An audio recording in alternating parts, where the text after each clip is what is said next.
guys, welcome to another Asphalt video. Today is a different topic. Many people asked me to make this video, so here it is. Today we'll learn how to become a better player in Asphalt 9, even though me myself is a big noob. But let's see. First step to be a better player in Asphalt 9 is to turn off touch drive. Use manual. Manual is always better. It helps to make better times and it's just better, much better than touch drive. Just turn this thing off and switch to manual.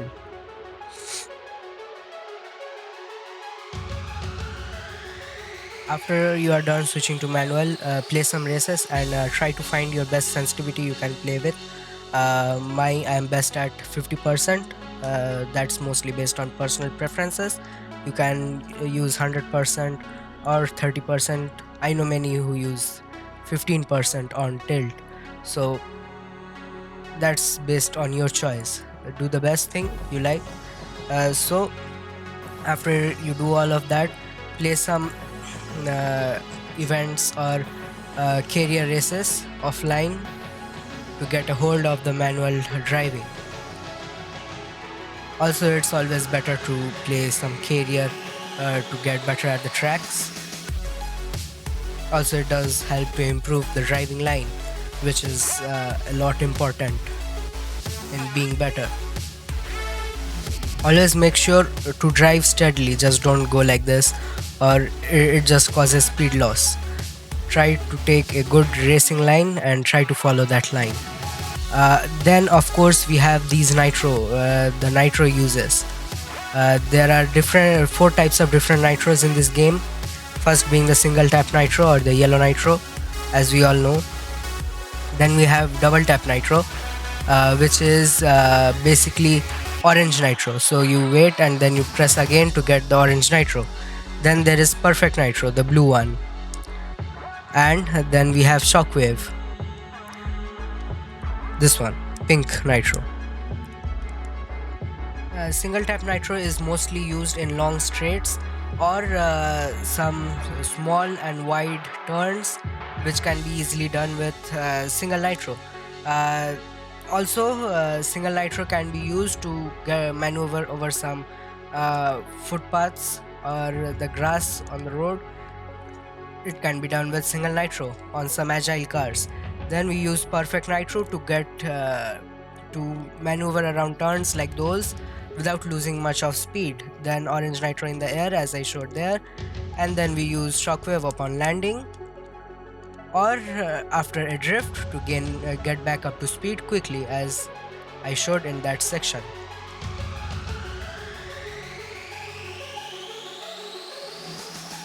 After that we get to the 360s in the game. As you can see, we can 360 on the floor or on the ramps in this game. The floor one is pretty weird, but it's there.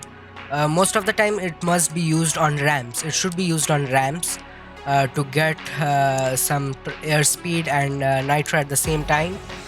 In multiplayer, people can use 360s to get a knockdown on other players, but it's not considered a clean way of racing. It's just considered dirty, so I won't recommend doing that. 360s are also used for floaty drifts, so that's also a thing. Now you can 360 on the opposite direction to get a floaty. We'll get on that a bit later. So that's 360 and its uses. The best thing is just to 360 on the ramps, nowhere else. Talking about the ramps, there are 2 types of ramps in this game. One is a flat spin ramp, this one where you can 360 to get some flat spins, and the next one is a barrel roll ramp, which is coming next ahead, which you can get on to get some barrel rolls. These are the 2 types of ramps in this game. Turning the car properly is very crucial to get a good lap or a run. You always have to turn the car smoothly or else you lose a lot of speed. Use the appropriate kinds of nitro to minimize the speed loss. There are 2 ways of gaining nitro without losing any speed. First is brake nitro, and then you just brake to conserve the nitro to get a shockwave before the ramp.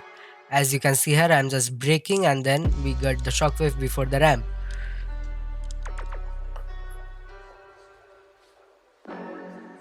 This is mostly possible on straight routes, as without any turns, because if you turn while drifting, you'll just start the drift, which won't work.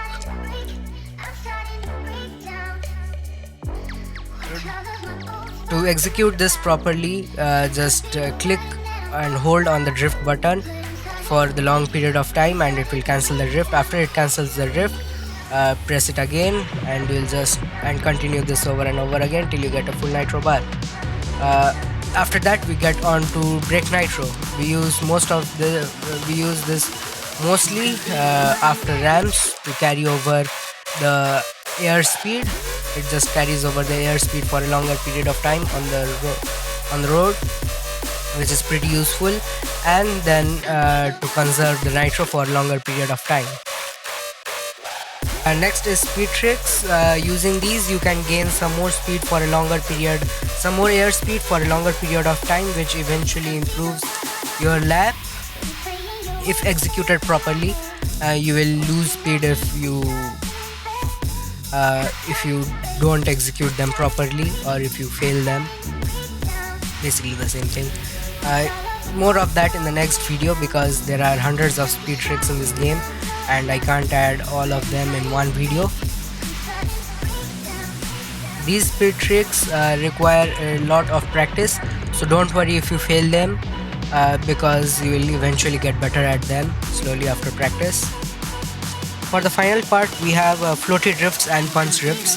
It's one of the best tricks in the game, and it's one of my personal favorites. Not all cars can do floaties and punch drifts. Cars that usually feel lighter to drift can do them. For floaty drifts, you need to float. You need to do a 360 spin on the opposite direction that you need to drift in. I will show an example of that in the upcoming corner. As you see here, we have to turn right, so we do a 360 to the left and continue the drift. Here we have to go left, so we do the right and continue the drift. This is the way to do floaties. Now we can do punch drifts. For punch drifts, first press nitro, then press the brake. That's the way to do punch drifts. It's easier on controller than keyboard. Controller or tilt, you can do these punch drifts best on those devices. First brake nitro, then press brake instantly. Don't do it late, or else it won't work. Nitro, then brake. It just works all the time. Cars that can do floaties can do punch drifts too.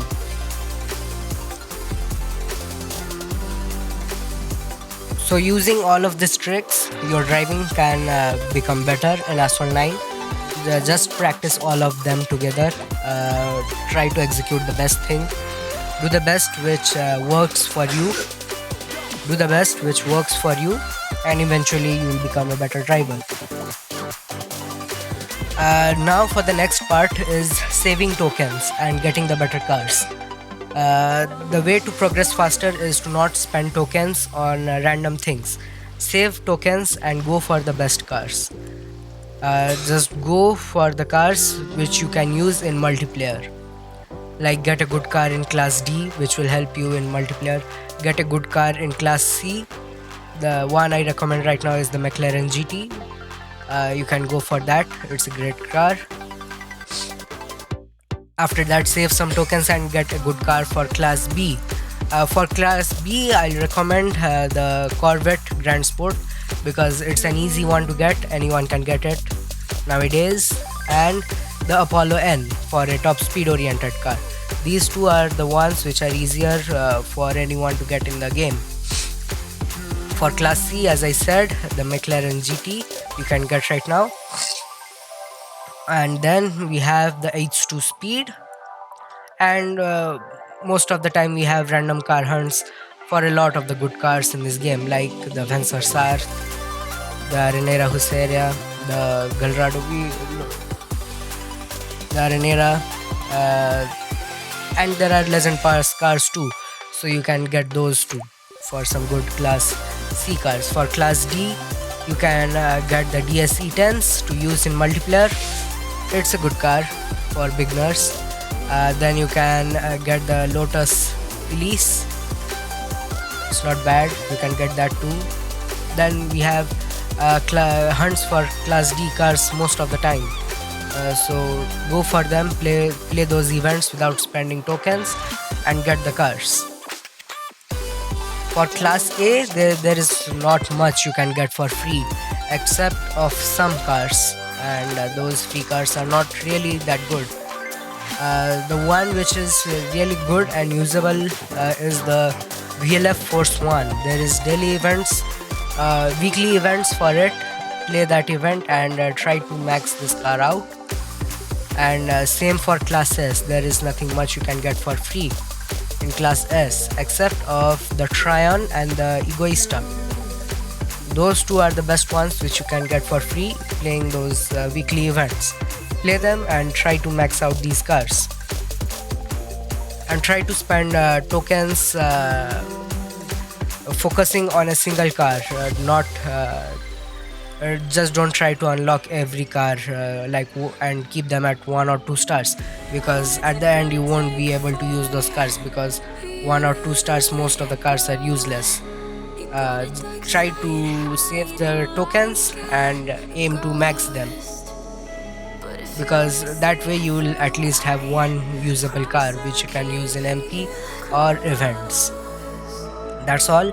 See you in the next video, where I will show you guys most of the speed tricks in Asphalt 9. Leave a like if you liked the video and subscribe if you enjoyed. Take care and have a great day.